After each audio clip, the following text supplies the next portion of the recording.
the Jordy Culotta Show. Wave your hand out there, baby! Shout out to the show. She puts the pinky into the nostril. Man, look at that. Healthy competition, there's nothing like it. Y'all grow up. The line's wrapped around the stadium. Different strengths. I just lost a tooth. It's going to be fun. You know, we might have a story. I love what you're doing. Ogeron wants to take us fishing this afternoon. Sharif, you play for the bad boys of the SEC, man. We don't apologize to anybody. A lot of people are saying you're going to be wearing number 7. I don't really know. I want to. He look crazy, Bill. Good feet on the old man. Definitely come back.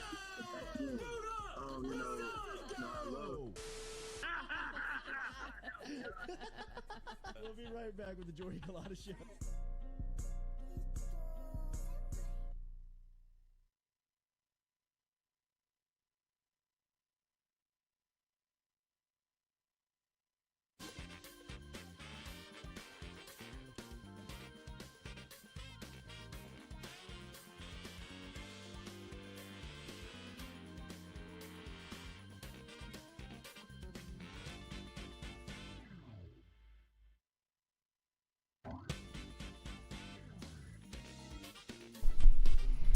All right, welcome into a Monday edition of the Jordy Culotta Show, as always, built by RMB Builders, and our phone line brought to you by our friends over at Southern Regional Medical Center, rebranded from Metropolitan Health Group, but still the same services over at Southern Regional Medical Center. Charlie Harvey and Jason Ramazan. Remember, Jason Ramazan with Mr. Fun's Travel has got a trip going to Orlando, so if you want to get involved in that, maybe doing a trip to Omaha. Omaha, baby.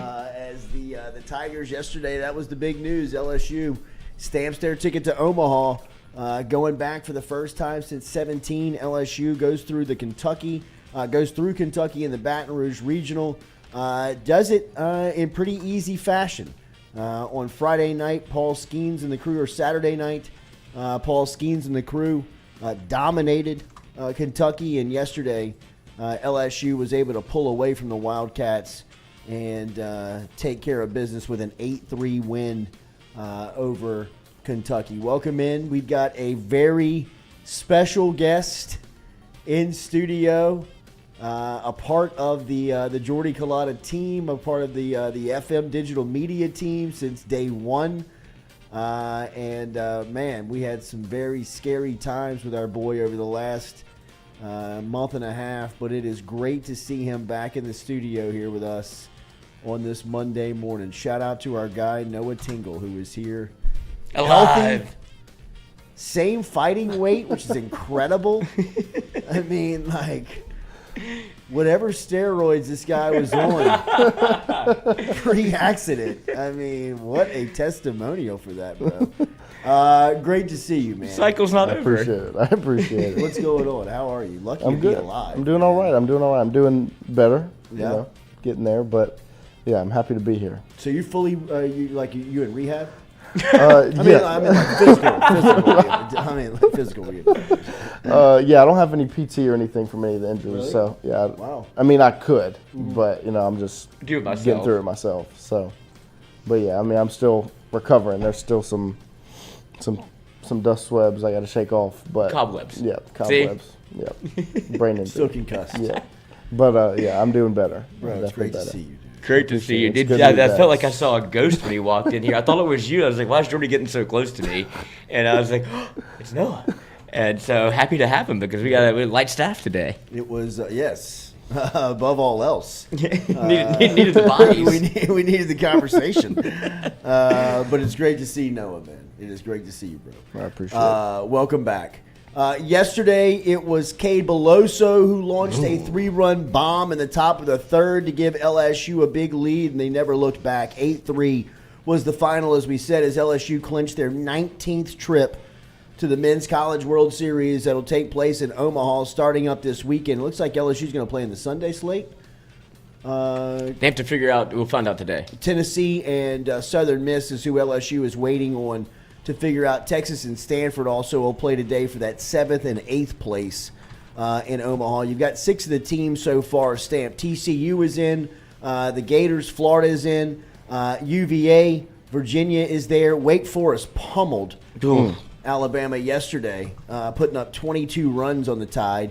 has stamped their ticket to Omaha. Oral Roberts went into Eugene, Oregon, and surprised the Ducks. They're going to Omaha, and of course LSU. And as we said, they're waiting on the winners of the Southern Miss Regional, which features Tennessee and Southern Miss, and they're also waiting on the Stanford Regional, which is between the Longhorns, Texas, and Stanford. So those will be the teams 7 and 8 that round out the field in Omaha. But as we said, LSU is in. They're back for the first time since 2017. And, man, I think if you were there last night and we had a chance to be there, it was a special night at Alec Box Stadium, Skip Bertman Field. It was a great weekend, or at least from on the field, right? It was a great weekend. I think that LSU, the NCAA, would like to have back maybe the PR of Sunday. That was, or excuse me, Saturday. That was very confusing for a lot of people. That was very tiring for a lot of people, draining for a lot of people, annoying for a lot of people.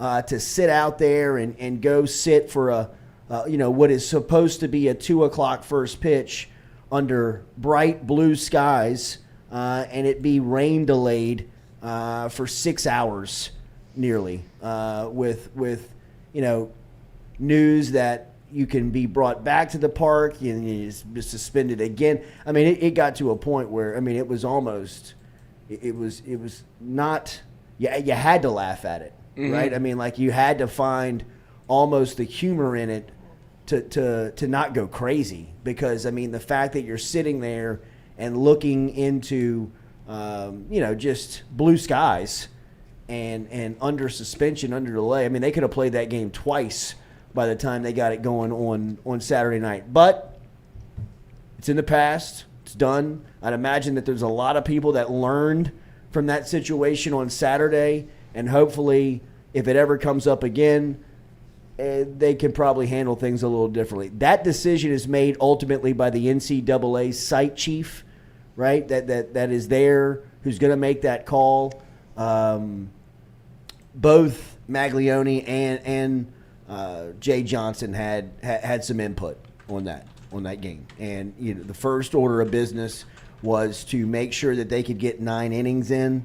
And as Jay Johnson said following the game on Saturday night, if he had to do it all over again, he'd do it again. And look, Jay Johnson is very unapologetic for his team and making sure that his team is taken care of and that their best interest is suited, and that's his job. And really, if you're a supporter of the program, I don't know how you could ask for anything more. But they dominate on Saturday night. Of course, Skeens goes out there and does typical Paul Skeens stuff. And then on Sunday, they come back with Ty Floyd, who was a little off. He was a little off early, but LSU's offense was able to pick up and take care of the Wildcats. There will be a moment from last night that lives on forever at the box. I was sitting there thinking, because I was in the same exact place. I was in Charlie Harvey, speaking of Southern Regional Medical Center.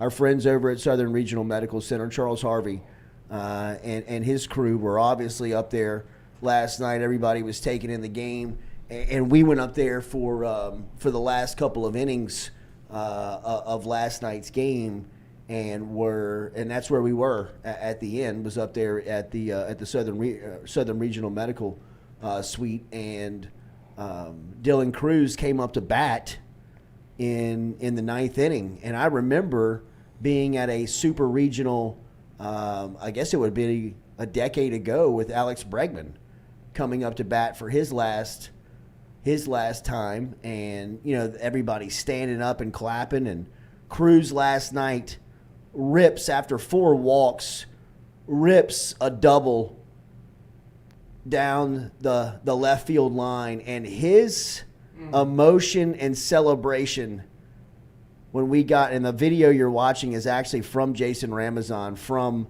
that Southern Regional Medical Center suite. I mean, like, everybody was looking around up there, like, making sure, is everybody seeing this? Like, is everybody taking this in? Is everybody realizing how cool of a moment this is for, everybody that was at the box, everybody that was watching it, everybody that had watched his career up close in person for the last 3 seasons to culminate like that in his last at bat. I mean, even he was stating after the game, I was nervous. I mean, like it was a anticipation and this build up for him to step up there in that moment and for him to deliver the way he did and then react as raw and emotional as that was out there in front of 12,000 people was, I mean, like, I had goosebumps in the moment. I have goosebumps rethinking about it. Looking around last night and sharing that with people, just, you could see that this is one of those nights, this is one of those moments that if you were there, you remember it. I mean, I'll remember that I will watch Dylan Cruz play a decade plus in the major leagues and always remember him flexing his uniform into the crowd and, like, you know, showing off LSU and showing, I mean, just how much love. I mean, he was so raw. That was unbelievable. I mean, like, you rarely see him show any emotion. I mean, I always go back to the story about when he first got here and somebody was telling me, like, they got this Cruz kid from baseball that's supposed to be like, you know, like, he's going to be the next one. Like, I mean, 3 years from now, they say he's going to be 1-1. And when he got to LSU, there were people like, hey, we need to schedule you for a marketing photo shoot. And he was like, no. He was like, that's just not me. He's like, I'm not comfortable doing that stuff. He was like, look, I'm just here to play baseball. That's all I'm here to do. I just want to play baseball. I don't want to do anything other than do my academics and make sure that I'm prepared to play. And, you know, I mean, since then, I mean, think about it. Rarely do you see him, hear him anywhere, right? Which, you know, I mean, he's just a quiet superstar. So to see him react like that last night in that moment, I mean, that was so real, raw emotion that just you can't make up. It was so cool to see, man. I mean, I think that's a moment that, you know, if you were there, that was incredible. Not only that, it was a bullet. I mean, like, that thing was a rocket headed down that left field line. I mean, it had one of those old school pings to it when it came off the bat. And look how fast he's rounding the bases. This man can't. I mean, he looks like he's trying to. It looks like he's the last batter up in Little League, where you have to, like, throw you out almost. Yeah. And he was so fired up, man. And for him to do it that way, obviously I wanted to hit a home run, get a little booster going. But for him to do it that, for one. He did. Yeah. But for him to do it like that and to show finally, like, the emotion that you saw, it seems like it was like 3 years of pent up. Right. Yeah. I've never been to Omaha. I want to close it out like this at Alex Box was unbelievable. And everybody kind of, I would say it wasn't as loud as you would think because everybody was kind of like taking it in the way that he was reacting. It was insane for him to finally get, it was like 3 years of pent up aggression almost of, this is why I came here. This is what we're doing it for. Let's go to Omaha. Right. And it was awesome to see him do it that way. Like, that what a great at bat. Especially because at LSU we see people, athletes all the time that have the expectations, and sometimes, you know, players can coast and just use LSU as a stepping stone just to get to the next level.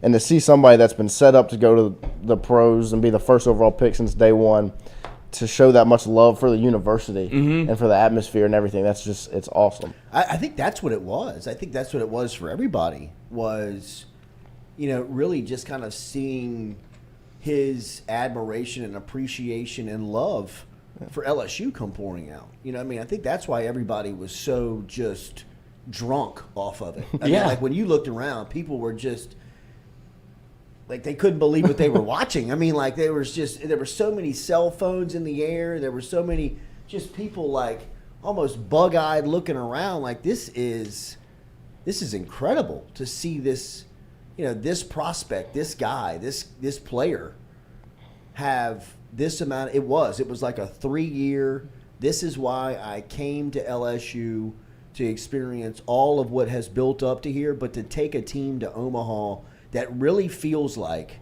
they have caught that second wind. Mm-hmm. They have caught that stride that this program and team has felt like all season. I mean, Jay Johnson in year 2 to have put a team together as talented and as scary as this squad is now really, I think, getting the payoff of that at the right time of the year. There was concern for me, at least a month ago, that they were kind of falling into a hole at the wrong time, right? Like that's ultimately like that's what happened to Bregman, Rafe Rhymes, and them, right? I mean, like they lost like 9 games all year, but they got to a point in this season where if you lost now, it was going to be the end of the year, and they ran into an offensive slump. For as good as that offense was during that time, they couldn't find it. They couldn't put it together. This team,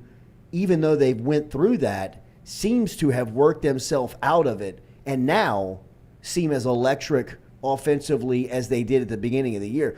That shot Tommy Tanks hit on Saturday night. I mean, that's as hard as hit ball I've seen right. at the new box. I mean, that thing was still like elevating. That is the definition of a no-doubter. Right. And I mean, for him to get right at the same time, too, was unbelievable. Yes. Like, the way that everything came together for LSU. And you can say whatever you want about the delay and everything that happened, but would you take it back? No. Right. No. This is what... I mean, that's... It's insane because... everybody knows the reason why it was like that. And Jay Johnson said before the game started, he was like, we're not playing until we have a window in which we can finish the game. Yeah. And I understand people's frustrations. If you were out there from 10 a.m. until 10 p.m., get over it. Like LSU was playing to win. If you're the coach, you care about the fans, but you don't care about the fans. Like, I can't be on your schedule. I'm sorry. Y'all stick with us and come out to the park whenever you can get out there. But when you have a generational talent and schemes like that, you can't afford to burn him. You can't have what happened to Ty Floyd the weekend previous, where if you throw him out there and you get 3 innings out, now what are we doing? And so this sets up for LSU to be able to go into Omaha with literally all their pitching intact. You didn't have to use Thatcher Hurd. He got hot in the bullpen yesterday. Didn't have to use him. Right. Cooper goes long, and then Guidry has his probably longest relief outing of the year. Gavin Guidry has been a find late in the season that could be a key to a championship run. I mean, sorry, Ronnie. Both him and Thatcher Hurd, really. Right. I mean, Thatcher Hurd, for what he's been able to put together over the last couple of weeks, is those are what you need at this time of the year for those types of guys to step up and take the pressure off and be able to execute. During this run is where LSU needs their production to come from. The superstars are shelling out right now. Yeah, right. Like when you show up to the ballpark, I mean that Cruz. I mean the weekend that Trey Morgan had. I mean he was pummeling the ball. I mean even their outs, they're hitting hard. That ball Tommy White hit yesterday in I believe the 8th or 9th inning, that line drive to the right fielder. I mean, was like a laser. I mean, as soon as he hit it, it popped that kid's glove. I mean, what about the shot that Travinsky hit back at the pitcher yesterday? I mean, like, he threw his glove at the ball. Like, he, threw his glove, off of his hand at the ball, he was like, I mean, that was like, oh, shit, I don't want, get me out of here. That's the old school, if you've ever played, slow pitch softball, if you hit it that hard back at the pitcher, you're out. Right. Kind of thing, this is dangerous. And Travinsky showed out, and then, I don't know if people saw, if you weren't at the game, you probably didn't see it, but in I think it was the 7th or 8th inning, Travinsky's warming up the pitcher, takes one into the throat, and has to, they have to call timeout and give him a second because it looked a little bit like, who was it that, came to, I don't remember which team it was, but one Texas of the A&M, I believe. I don't know, but he had to leave. Yeah, he had to leave the game, but it was the same thing. He took it right in the Adam's apple, and he was like, "Hold on." So for him to be able to bounce back and finish the game was unbelievable. He's been so tough back there, especially when he hasn't been the catcher all year. Right. So for him to be that durable and still be able to put out the offense he's put out, the whole team is clicking at the right time, and it just Feels good to go back to Omaha. I said it was Travinsky that took the kid. It was Braden Joubert who hit the shot at the pitcher yesterday. And that's the thing.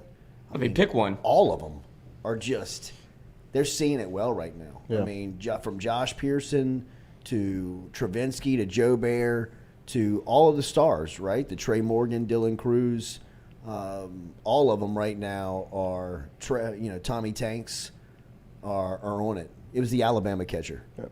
Alabama, yeah. And you heard all year how good the lineup is and how 1 through 9 there's not really a drop off, and we're finally seeing 1 through 9.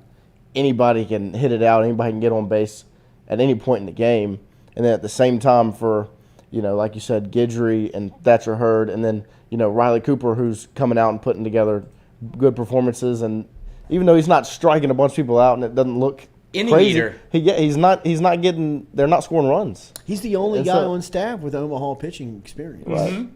So I mean, they trust him every time. Every time he needs it, Jay Johnson goes right to Riley Cooper. Anytime something's going on, the first guy out is Riley Cooper. He throws strikes. Yep. I mean, and he doesn't have a pulse. For where LSU was struggling, look, you don't ever want to get those days, but it seems like they have kind of figured out how to find the zone. Right. I mean, just at least get the ball in play, because the way that they were going through stretches of just walking people was, it was the death of them. It was mind numbing. It was it was gonna kill them.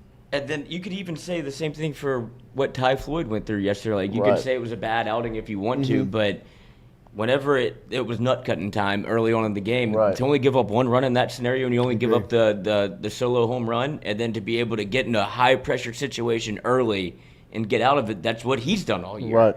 And so he's a high volume guy. He's going to throw a lot of pitches. And credit to Kentucky that's how they've played all year. And so for him to be able to battle back and only give up one, I thought that was huge early on in the game. So, you're going to Omaha? Oh yeah, we bet on this thing early. We got 20 people for a bachelor party that we've already bought tickets to 3 months ago, and we were. Obviously, you have to have the conversation of it's 50-50, right? Like, it's not easy to get there. Right. And then so I was asking Mikey, I was like, what is there to do in Omaha if LSU isn't playing? He goes, they have a great zoo.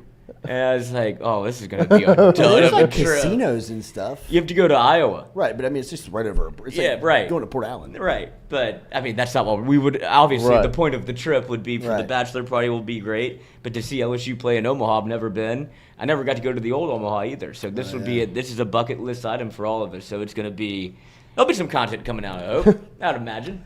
I have never been to the new one? the new Omaha. I guess what is that, TD Ameritrade? Right. But I was at Rosenblatt we went in '93. My grandfather and I went for the entire 2 weeks.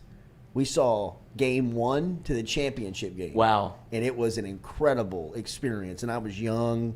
Dumb. Yeah, it was LSU won the World Series that year, and had to really kind of had some monumental games to get there. Todd Walker was named the most valuable player of the World Series, but didn't get going until I want to say he started the tournament 0 for 9, 0 for 10, and then they were playing Texas A&M in a late night game, and he just caught one. It was he was struggling so bad he couldn't find it, and he just popped one up into the wind, and it caught it and blew it out of the yard, and it was a grand slam, and he got after that it was on. He was as hot as anybody in the tournament and carried them to a national championship. I believe he had a first inning home run into the Omaha Zoo in the national championship game. It was incredible. They played Long Beach State. That Long Beach State is one of the legendary games of, really the history of LSU, where they had to come back in the 9th inning to win the game. Armando Rios was on base. Mike Sorotka was the starting pitcher. And I remember my grandfather and I, we had great seats for that in the old Rosenblatt Stadium watching that game and really realizing at that moment that LSU was going to win the champion. It was kind of like whoever won that game was going to was going to win the Natty, and it turned out to be like that because that was the Brett Laxton game where he struck out. I believe he struck out 16.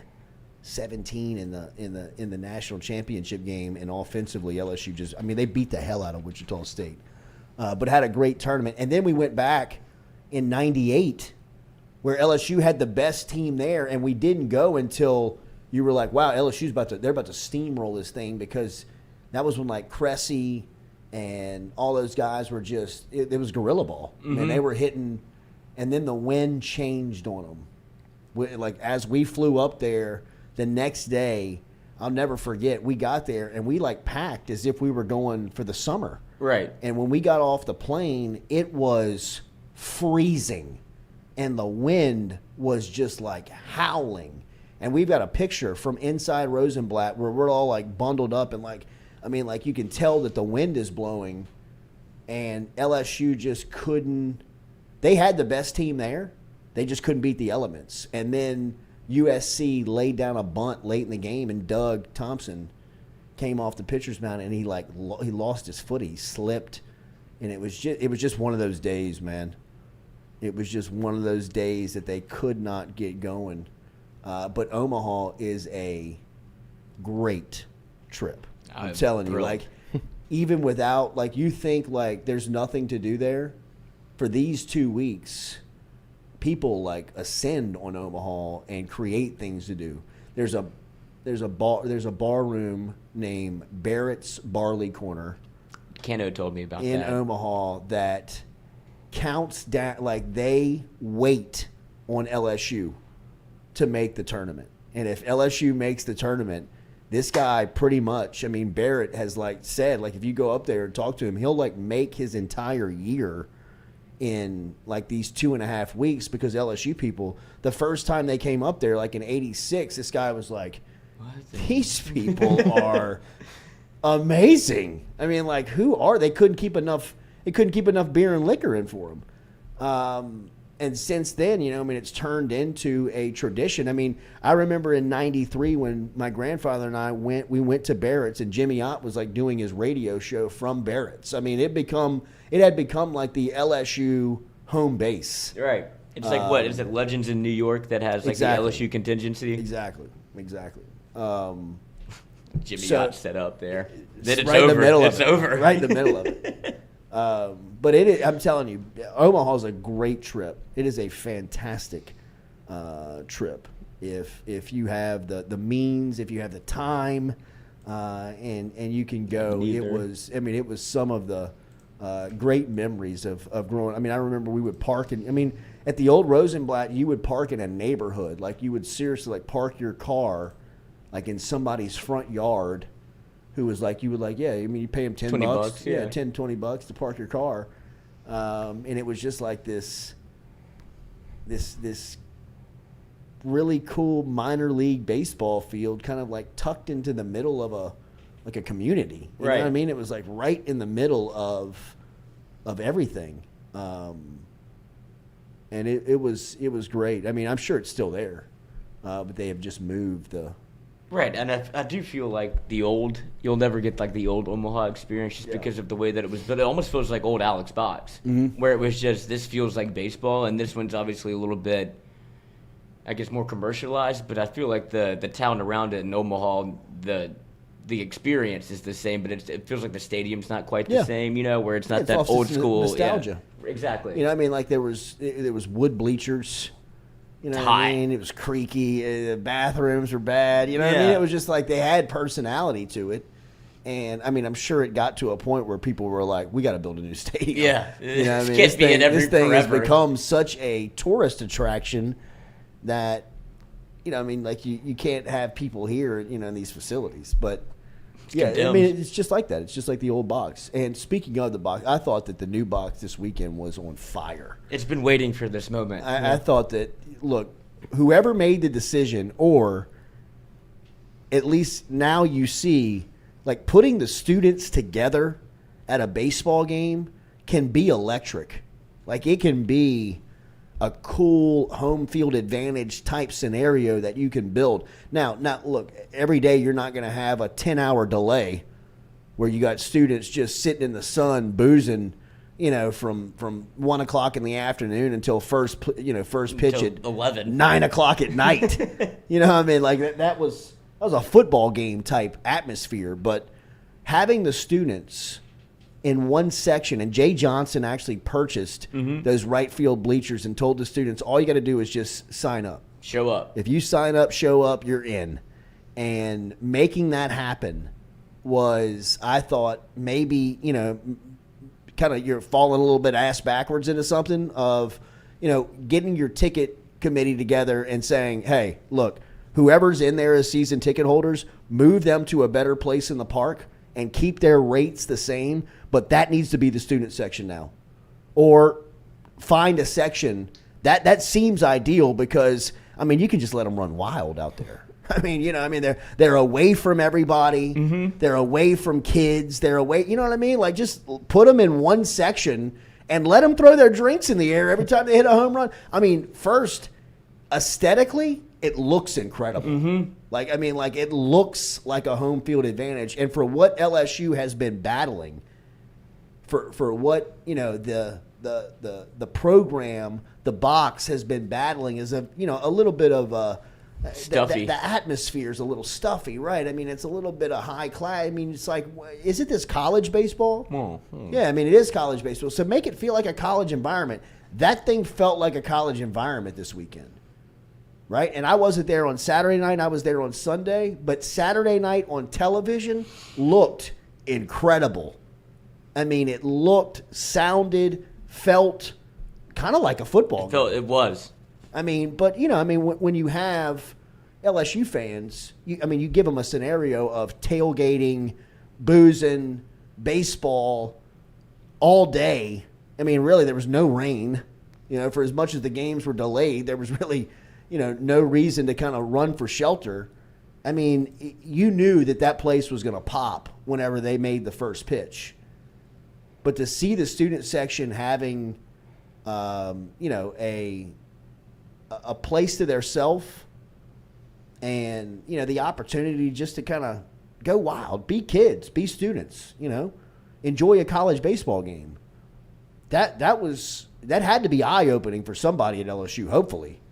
Hopefully somebody within marketing and entertainment said, look, we need to move the season ticket holders out there in right field to somewhere else in the park, and we need to make that the student section.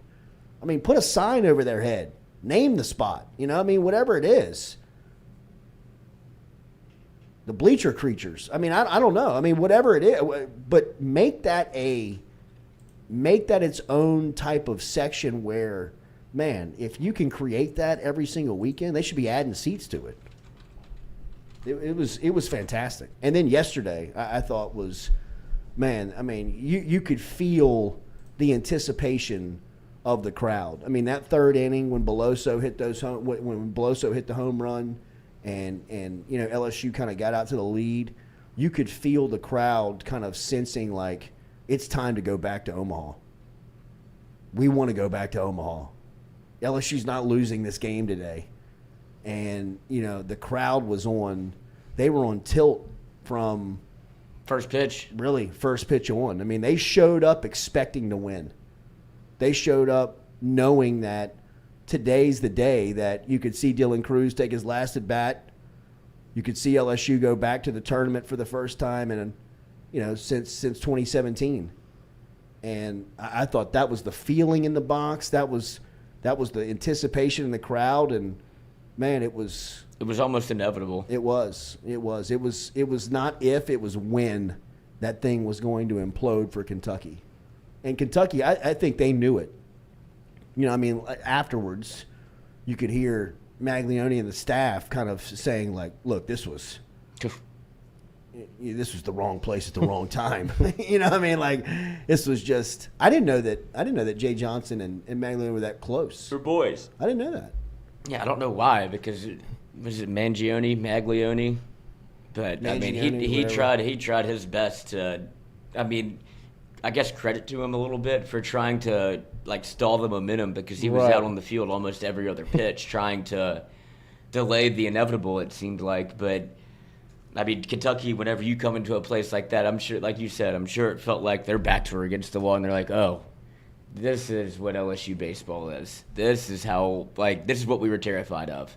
There was no, fans showing up late, or it wasn't expected to be, it didn't feel like the old LSU, or sometimes when you get to a football game and it's not as loud as you expect it to be. It was old box, throw it back, take your shirt off, and it was like almost a passage, like a Right. like a rite of passage. It felt like for Jay Johnson in his second year, and credit to obviously Scott Woodward and what he's done Right. as the athletics director. He was there last night, and watching him watch a game is unbelievable. You can tell he's an LSU fan like through and through, but he can't show it. So he's just like, he's watching like this. He's like nervous, and like they'll start chanting, and he'll do it for like 2 seconds. Like, wait, I can't do that. And so to watch him watch the game, it just feels like he's one of us. Right. To be like a true LSU fan. So it's awesome, and he's done a great job between Kim Mulkey, Jay Johnson, and Brian Kelly, Right. and what he's done in bringing those people in. He's earned every dollar he's going to make, and probably going to make more. Right. Woodward, for what he's done to the athletic program in such a short amount of time. When it was in a bad spot. Oh, man. It was untouchable in a lot of areas. To see where it is right now, I read where 22 of 23 sports made the postseason. God, you'd hate to be that 2013, right? But, I mean, just the idea of success that they're experiencing right now within the athletic program, it's crazy. I mean, it is nuts to see how high of a level. Even I was watching SportsCenter last night, and they got to LSU, like stamping their ticket to Omaha. They were showing the super regionals, and the host who was reading the highlights was like, "What isn't LSU good at?" I mean, like you can feel like people are starting to take notice. Like it's like they win the women's basketball college national championship. LSU football is kind of feeling like they're knocking on the door. And then they turn on in spring and summer, and you're like, damn, the baseball team's going to Omaha too. Then the track and field national championships are happening right in LSU's backyard, and LSU's littered all over that broadcast and production. It's just, we've talked about it the last couple of weeks. LSU's everywhere. I mean, they're everywhere. And it's just starting. Yeah. Like it's year 2 for these coaches, and they're competing for national championships. It's right. I mean, did you see Jay Johnson's interview during the game on Saturday night? Yeah. I mean, that cat is always Recruiting. on. I mean, like he ABR. is always on. I mean, like Ben McDonald was trying to kind of like paint it as, it was almost kind of like a noose. He was like, man, coach, your fans have been, they've been getting after it all day. This place is rocking right now. And I mean, like Jay Johnson, without even thinking about it. Like, I mean, it wasn't like Ben McDonald was in his ear, but like, hey, coach, I'm about to set you up on this one. Hey, it was like, yep, and for anybody in the transfer portal who's watching this right now, this is the only place in the country you can get this. I was like, damn, dude, this guy is on. I mean, he is all, and didn't even like blink. Like Ben McDonald and Tom Hart were like, ha! Like, kind of like, wow. Jay Johnson's like, what's the next question? Hurry, get me the hell out of here. But I mean, it was, you can feel it, man. I mean, you can just feel the energy of LSU athletics, man. Really about to just ascend Be what into it's supposed another to be. level. Right. Yeah, I mean, it's all happening right now. But even like when you talk to the people around it, the people that make decisions, the people that are entrusted to lead these spots, I mean, you get the sense that it's a different day and time with Scott Woodward leading the department. All right, Doug Thompson is going to stop by next. We'll set him up and we'll talk more LSU baseball. We'll get down into the weeds about it with Dougie and talk some personnel, some strategy, some pitching. How good was Skeens this entire season? What that at bat last night was like for Doug's point of view, and watching Dylan Cruz up in the box for the last time at Alec Box Stadium. All of that and more coming up here next on the Jordy Culotta Show, as always, built by R&B Builders. Get in touch with our friends over at Katie's Restaurant. Katie's Restaurant is bringing you the Jordy Culotta Show every single day. They're down in New Orleans, located on Iberville Street, right in the heart of Mid-City. They have a sister restaurant in Francesca's, which is a deli that you can find in Lakeview. Look, the menu's online at katiesinmidcity.com, katiesinmidcity.com. They got a friendly wait staff, the friendliest wait staff. Great service. It's a great spot over there. Beer's always cold. Food's always excellent. Service is always fantastic. It's always consistent over at Katie's. Find out for yourself online, katiesinmidcity.com, katiesinmidcity.com. Doug Thompson talking LSU baseball, a part of the Louisiana Firefighters Association, next here on the Jordy Culotta Show.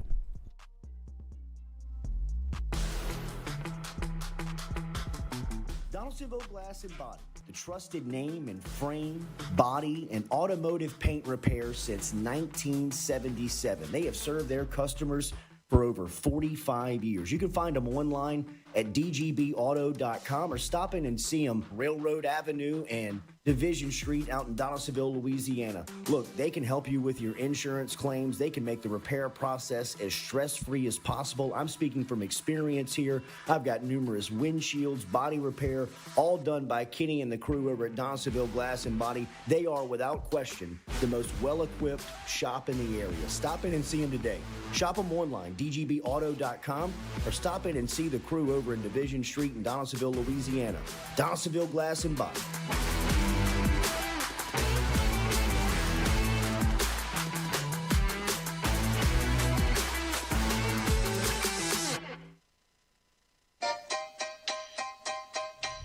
Hey fellas, it's Jordy Culotta for my friends over at Men's Total Health.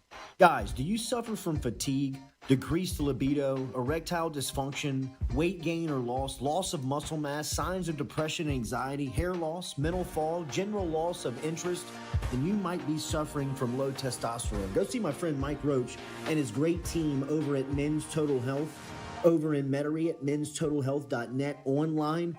And stop in and see how they can change your life today. A simple shot and some knowledge from Mike Roach can get you back up, moving with your energy, get your sex drive back, build your muscle mass, make you feel young again. All online, menstotalhealth.net.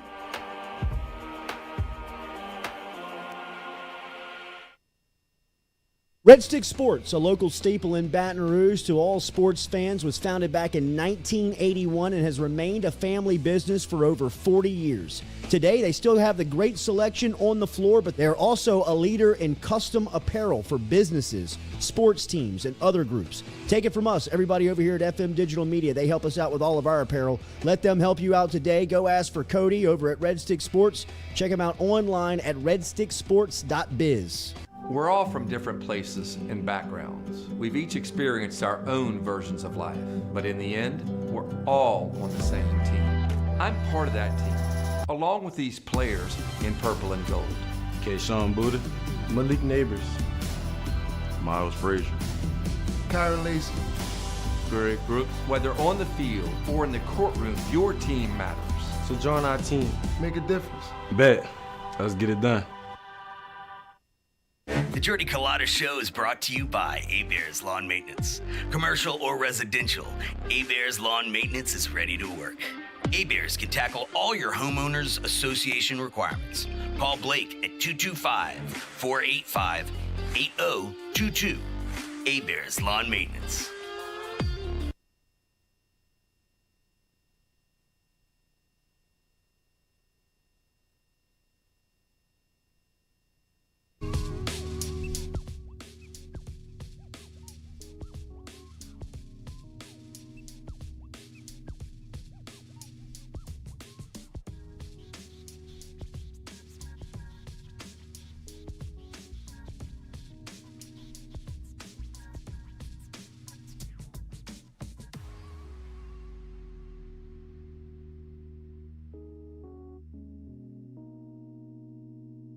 All right, welcome back here on this Monday morning. The Jordy Culotta Show is always built by RMB Builders. Remember, every time we talk to Doug Thompson here on the Jordy Culotta Show, the segment is brought to you by the Louisiana Firefighters Foundation, who aim to create a safer community, offering safety training courses to current Louisiana firefighters and first responders, as well as free training and consulting services.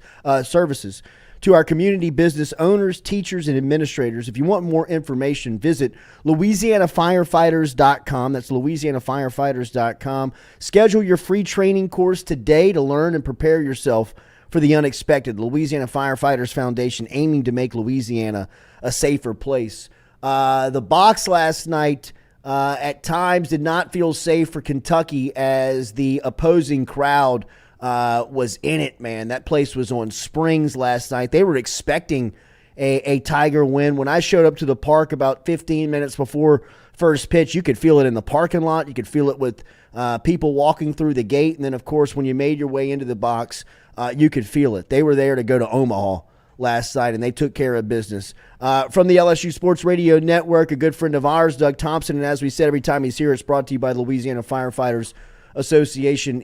Our foundation is here back with us on Monday morning. Doug, good morning. How are you? Good morning. Good morning. A great morning today in Baton Rouge, isn't it? It's a great morning, Dougie. It was a great weekend. Obviously, forget about the delays, suspensions, and everything that went into Saturday. Tell me about the two games that LSU played this weekend. Well, they were just dominant. 14 love in the first game. Paul Skeens was dominant. That lineup was a nightmare for Kentucky pitching. And then yesterday, you get 9 hits. And incredibly enough, all 9 starters had 1 hit each. And it was just so apropos for the way the season has been. It was just a team victory offensively. And you had good enough pitching to win. Ty Floyd and, of course, Big Riley Cooper did great. And Gavin Guidry went in and slammed the door shut. Didn't just gently close it. He slammed it over the final 2 2/3. That kid, he is fun to watch. We've been talking about how the Tigers get to Omaha all year, Jordy, and here we are going to Omaha. Doug, it seems like they're playing right at the right time as well. Baseball is such a long season. There's so much adversity that you got to fight through, and LSU has done that. Yeah, you're right. You're right. Playing your best baseball at the end of the season is a must, obviously, to win the College World Series. And, I don't know if we're playing our best baseball, but we're playing pretty good baseball right now. Offensively, it seems like they busted. Last weekend was the pitching. This weekend was the offense. What did you take away from the lineup? Well, I mean, again, they're just so dominant up and down. Everybody in the lineup can hurt you. Josh Pearson sitting in the 9-hole is as dangerous as they come. Joe Bear, Thompson, 7, 8, 9. That's a pretty good 7, 8, 9 in your lineup. And then, of course, you got to start with Cruz and go to Tommy White. Several times over the course of this weekend and last weekend, White and Cruz would come up with big moments and lots of runners on base. But I'll just sum it up like this. I'm glad I ain't pitching against this lineup. That's right. Doug, what about the scene for Dylan Cruz, 9th inning, and everything that came afterwards? From your point of view, seeing that, calling it on the radio, what was that moment like for you? One of the coolest moments for me in that broadcast booth. Of course, the kid has done it right the whole time. He's quiet. He's humble. First guy there, last guy to leave. I have 3 boys. I hope they watched every step that he took out of the box, in his 3 years here. But to get up there in the top of the 9th with runners at 2nd and 3rd and hit that double, the emotion. I've got the chills just talking about it. He slid into 2nd, immediately got up, and you just rarely saw that type of emotion from Dylan Cruz over those 3 years. But he immediately, he put up the heart sign with the hands and then pounded the chest. It was just it was a special moment, and absolutely the way that it should have ended in Baton Rouge for Dylan Cruz. What about that play Thompson made yesterday, Doug? Wow.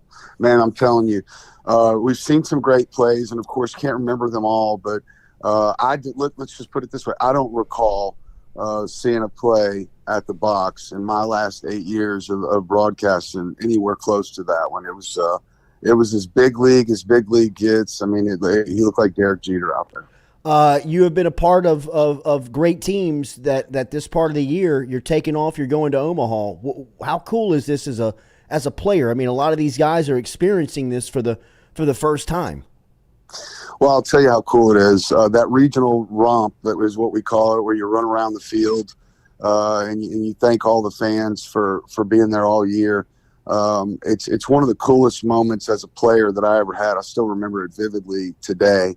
And these kids don't realize it yet, man. And I went down the field last night, and I know a couple of the parents personally, and I've known them for a long time, and I made sure that they to tell them that, you know, this is going to be one of the greatest times in your family's life. I mean, it'll rarely get better than what it is here, and your kids are having so much fun. You got to enjoy every second, and that's the truth. I mean, it truly is a moment you'll never forget, and we just don't get that many of those moments, you know, throughout life. From one ace to another, Doug, what did we see in Paul Skeens this year now that we've seen him close the book on his time at Alex Box Stadium? Well, Ben McDonald will always be the greatest of all time, but Paul Skeens this might be the best college pitcher that we've ever seen for a year here. I don't know if he could be much more dominant. I mean, he's 14 strikeouts away from catching Ben McDonald and 40 less innings pitched. He still hasn't walked his 20th batter of the year. The opening and the first inning the other night, he wasn't sitting at 100. He was sitting at 101, 102. He never threw a ball below 100 miles an hour in the first 2 or 3 innings. You know, Jordy, I don't know that we'll ever see that again. And I don't mean here at LSU. I mean just in college. Not only his balance of power and command is literally something that we've never seen and may never see again. Doug, does he have a flaw? Is there something that he doesn't? Is there something that, from a pitching standpoint, that you say he could improve on this? Golly, you know, that alone right there. That's your answer. I mean, that alone right there. There's nothing that just jumps out. I mean, he's just everything you're looking for. 6'6", 250 pounds, throws 102 miles an hour. You know, I'd like to think maybe he's got some bad habits or something, but no. There's absolutely nothing that would prevent me from giving that guy $10 million as the first pick in the draft. The shot that Tommy Tanks hit on Saturday night, you've called a lot of shots out of that out of the box. Where does that one rank? That was a bomb. That's one of the furthest we've ever seen there. It's 450, 60. I didn't go get the number for it. In fact, they don't let us use it for the NCAA, the TrackMan. But anyway, it was an absolute bomb. And how much fun was it to watch Tommy White this year? I know. Coming in with, 20-plus home runs. He's literally knocking down legend after legend every time he swings the bat up, increasing his or going higher up that season RBI list. I mean, it's just he is a special player, and I'm glad we've got him back another year. A former Omaha Royal, a former ace on LSU staff, and now a part of the LSU Sports Radio Network. Doug, have you gotten the call yet? Are you making the trip? Yeah, it's funny. I'm trying to get out of Baton Rouge today to head down to Gulf Shores and Destin. My two boys have their quote-unquote World Series this week, and that ends up Friday, and I will leave Friday after those games, drive to some airport somewhere, and head out to Omaha, hopefully for another week or two, man. So, yeah, it's going to be a busy couple weeks, but I'm looking forward to it. Have a great call. Have great travel, Doug. Thank you for the time as always. Remember the Louisiana Firefighters Foundation bringing you our conversation with Doug Thompson each week here, wrapping up LSU baseball. Thank you, Dougie. Of course, man. Y'all have a great week. All right, there he is, Doug Thompson, checking in this morning. Remember our friends over at Louisiana Firefighters, which the segment is brought to you by each and every time we talk to Doug Thompson here on the show. We will come back and have hour 2 for you and get back into it. But LSU baseball stamps their ticket. They're going back to Omaha. 19th time in the program's history is LSU traveling up to Omaha as they will get set for postseason play. We'll come back for hour 2 right after this. Jordy Culotta Show is always built by R&B Builders.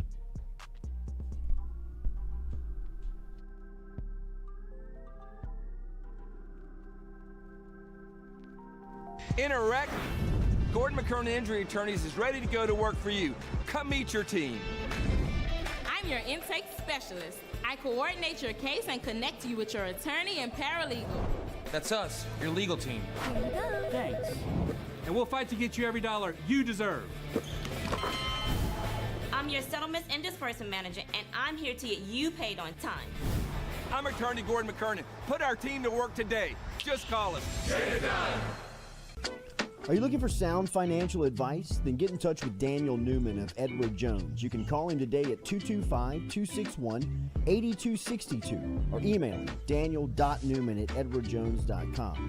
If you're planning for retirement, saving for college for children or grandchildren, or just looking for sound investment opportunities, get in touch with Daniel today, 225-261-8262, located on Magnolia Square Drive in Central. Daniel Newman of Edward Jones.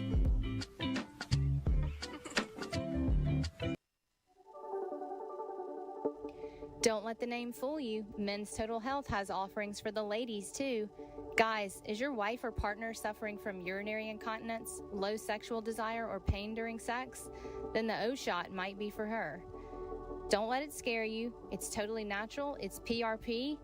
And Mike Roach and the crew at Men's Total Health will make you as comfortable as you can be.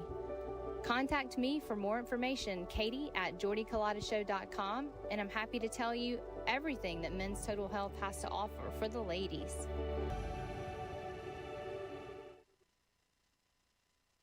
Hey Tiger fans, when you're traveling through Natchez, Mississippi, make sure to visit Tom and Wright Granning at Go-Mart and On The Go Deli, where you can fill up your tank and your belly.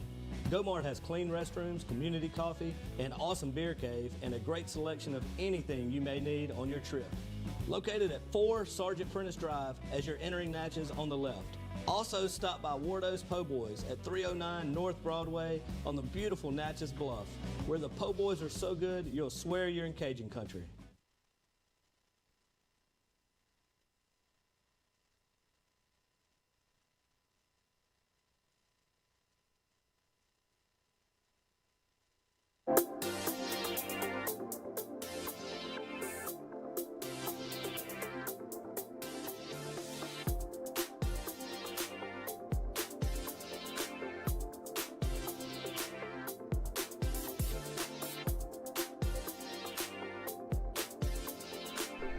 All right, welcome back here to the Jordy Culotta Show here on this Monday morning as the Tigers have stamped their ticket for Omaha. Good stuff from Doug Thompson, as we appreciate Doug Thompson as he is here every week breaking down LSU baseball. So good to hear from him.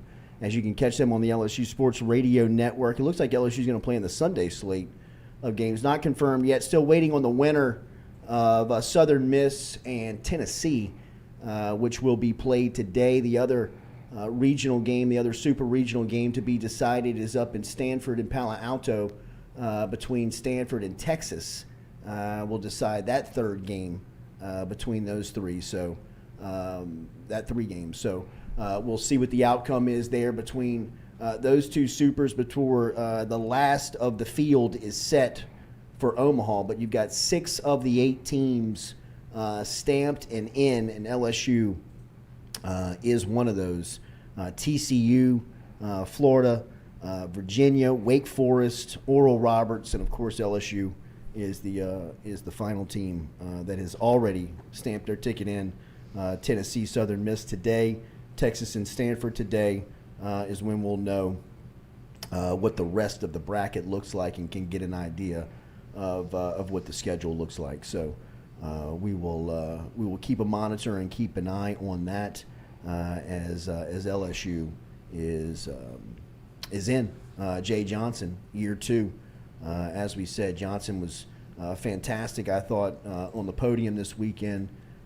Look, he thanked the fans. I thought he was very attentive to the fans, but obviously with his team being at the forefront and making sure that he had his team ready to play and that they were in the best chance to win the series was obviously his point of concern. And look, LSU's in. Doug Thompson said it, and he said they may not be playing their best ball right now, but I think that they're rounding in the shape of playing that style again. I mean, early in the year, LSU had kind of gotten to a point where you had so much confidence in them.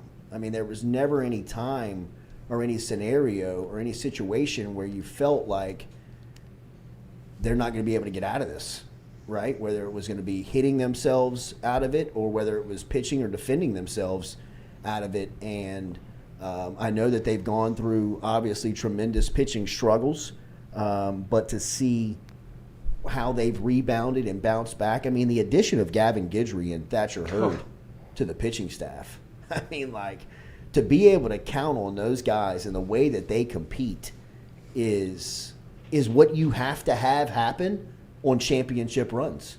I mean, like, you have to have people step up that you may not be counting on or be thinking. Now, Thatcher Hurd is not that guy. Thatcher Hurd is somebody that LSU was counting on going into the season. They expected him to be right at certain points, and they needed him to perform throughout the year. Now, he didn't do that consistently, but he has found his stride at the right time, right? So if Thatcher Hurd can continue just to stay on the pace and where he's been since that outing in Athens, the last week of the regular season, into the SEC tournament, into the regionals, and hopefully into Omaha, well, that's what you were expecting from Thatcher Hurd. I don't know what they expected from Gavin Guidry going into the season. I think they expected something from him because you saw him getting some early at-bats. You saw him getting some early play at second base throughout the year. And then once the pitching staff really started to be affected,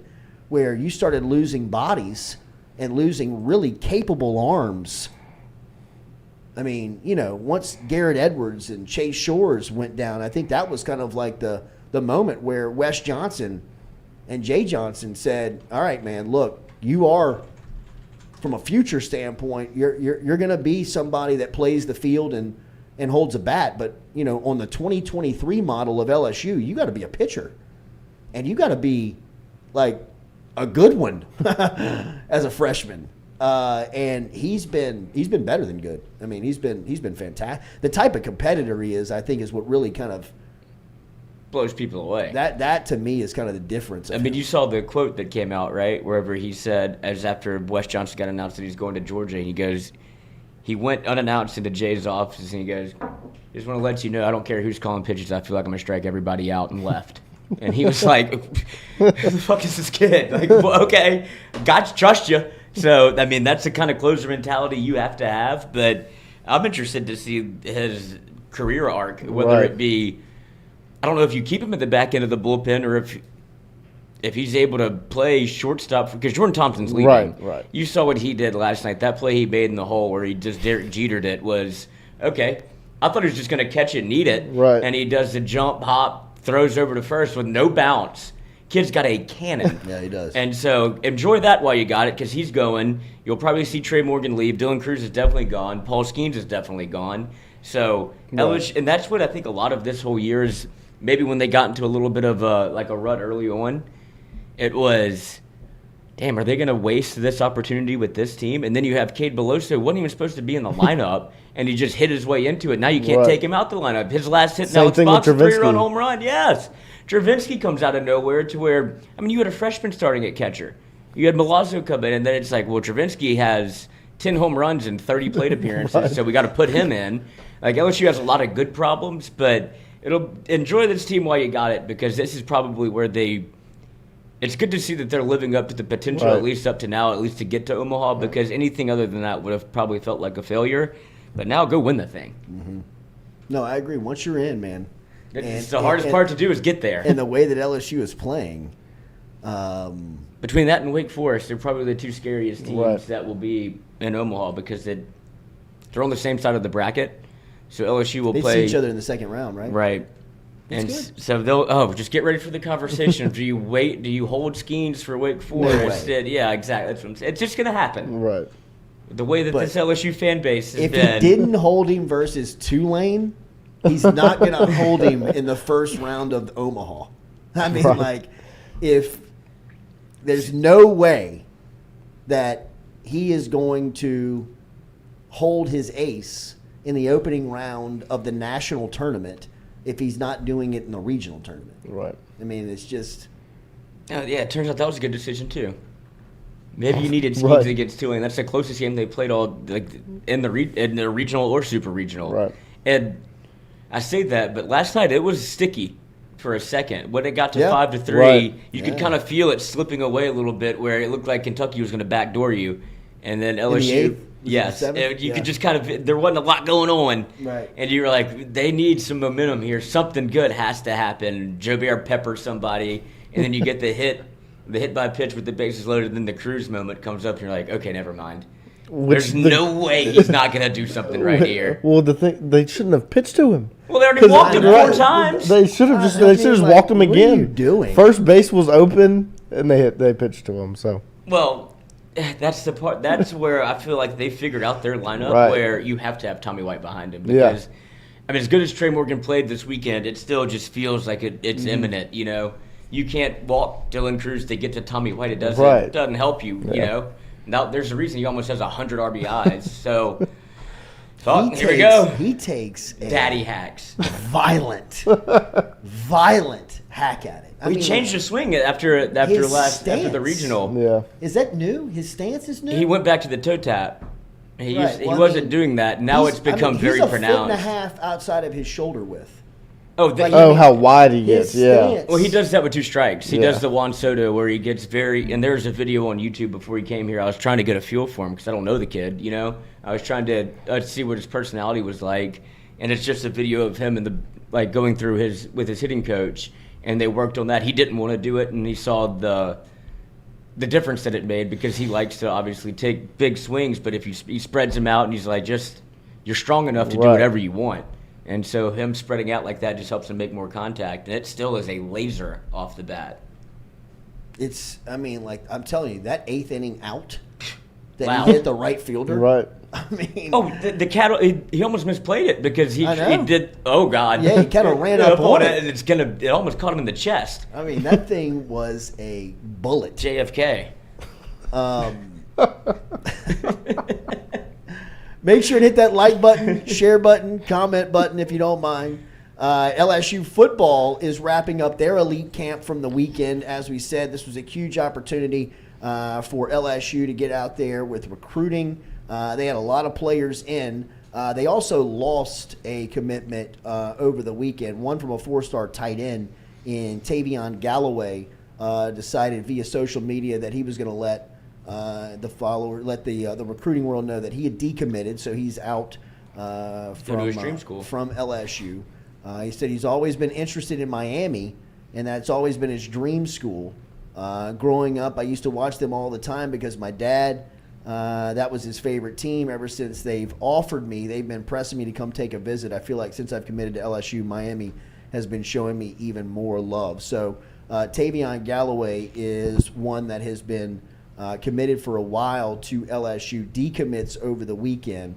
And as Brian Kelly has said a couple of times, they are very active in the tight end recruiting world, right? They are looking for tight ends. I mean, that is one position that when you look at the way they've transformed that spot in just a little over a year of being on the job,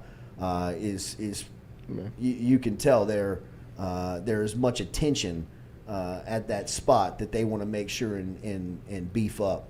Well, you know why Tavion has to go, right? No, she's making room for Baby Gronk. Yeah, Baby Gronk. I mean, he's intimidated by the child. Got to go. There's no room for you. Got processed. Do. That is so hard to see. That really is true. I mean, like, Baby Gronk's dad deserves an ass whipping. I mean, I really wish Will. He's gonna see this, no doubt. Good. I mean, look, Baby Gronk's dad. LSU's not accepting his commitment. LSU's not taking your commitment from your son as a psycho father.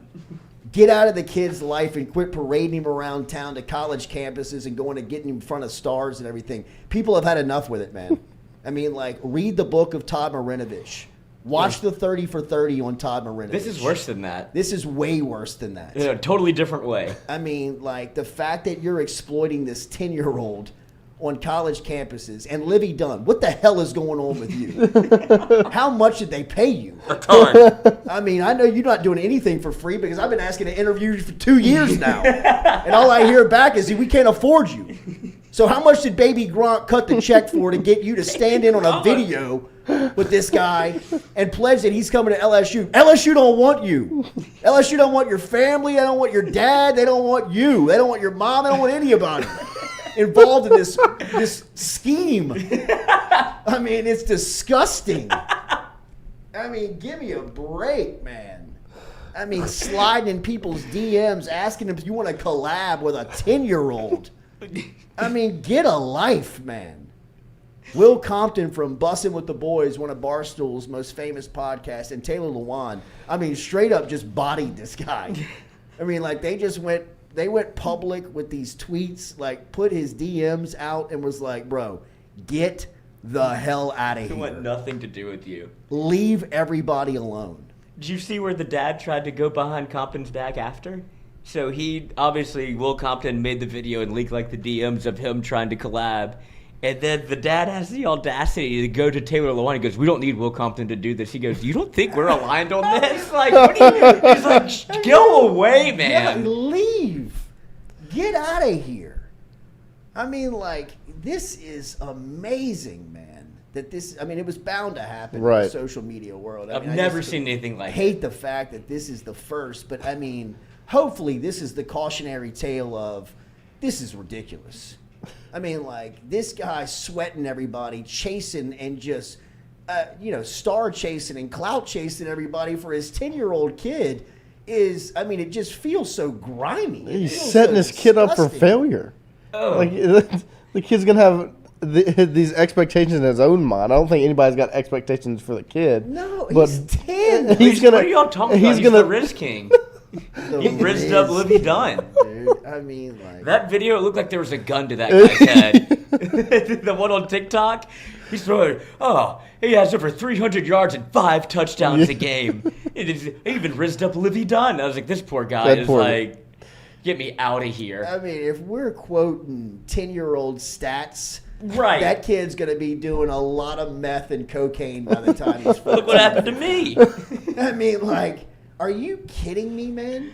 I mean, parading this kid around town with tattoos and jewelry and getting him in front of all these stars and, like, having them read a script, ultimately. I mean, it looks as if you're, like, handing them this document. They're like, hey, look into the red light and read this for us real quick. You can't leave until you do this. It is just... How is he getting official... Like, I don't understand. Why are schools doing They're that? letting him in. I think it's just the art of asking. I guess. I think that there's nobody else that has the audacity, nobody else that really has, I guess, the thought, nobody else that has the desire to exploit their kid so that they can get into the upper levels of college football and star circles.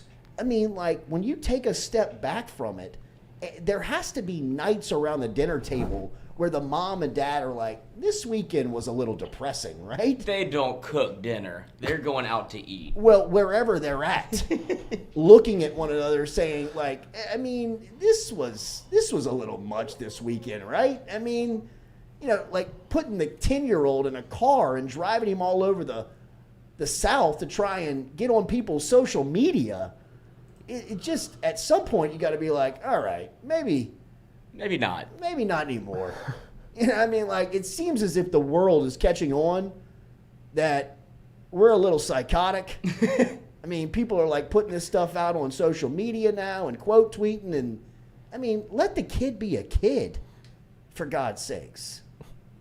I mean, I can't believe he's 10. What if the sad thing is, what if he's actually good? Well, I mean, I'm sure he is. But you can't tell. You wouldn't know. Yeah, I mean, at 10 years old, I mean, just because he's the biggest on the field, I'm sure he's running past everybody, but that catches up.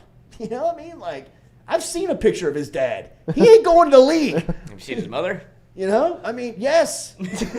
He's going places. But it ain't the league. You know? I mean, there is a list 3,000 miles long, man, of kids that were the best athletes at 8, 9, and 10 that don't even play when they're in high school. Right? I mean, it just, the fact that this kid is going to have to suffer through that, right? Because he's now this, social media phenomenon that his dad had to make him through the early part of his life. when he's 14, 15, 16 and having to really earn it, he's showing up with chains and tats because that's what he was doing when he was 9. Right? It just it's unfair to the kid. It's almost kind of sad and depressing to watch, having to see somebody like Lawan and Compton like come in and be like, dude, get the hell out of here. Like, go be a dad. That's baby Gronk's mom. Oh my gosh. It's not gonna go well. Show me the dad. The dad looks normal, but he clearly is not normal. He's peaked in high school. Going through his son. He's the definition of, if I wouldn't have gotten hurt in high school. Right. And he solely had this child just to do this. Oh, yeah. This kid never had a chance. Yeah. It was predisposition. The sad thing is he thinks this is good. Right. Still now. Even with everyone bashing him, he's happy with it. Baby Gronk. If I'm Gronk, I'm pissed. Like, don't be using my name. There's the dad. This is a sad state of affairs. But you got to feel for old LSU. They let him in. Right. So did everybody. Everybody. Gave him a helmet, gave him a jersey, took pictures of him. There's a dad. He seems normal until he's not. Look at the chains. Right. Gronk. This is... And the amount of people that have posted screenshots of DMs from Baby Gronk's dad. Oh. Like it's everyone with like 4,000 or more followers on Twitter. I'm surprised he hasn't hit you up. We should have him on. I did not have him on. Sorry, got busy. Oh. I think his dad, hold on, I don't want to say this without it being true, but I think his dad got caught like running steroids when he was younger. No way.